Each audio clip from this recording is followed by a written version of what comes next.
Berikut adalah 5 budaya Jawa yang turun-temurun dan masih ada hingga sekarang versi seniman tua. 2. Cukur rambut saat puputan.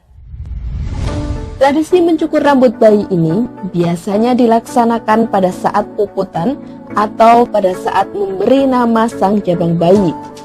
Sebelum mencukur, biasanya diadakan doa bersama dengan pembacaan al-berjanji.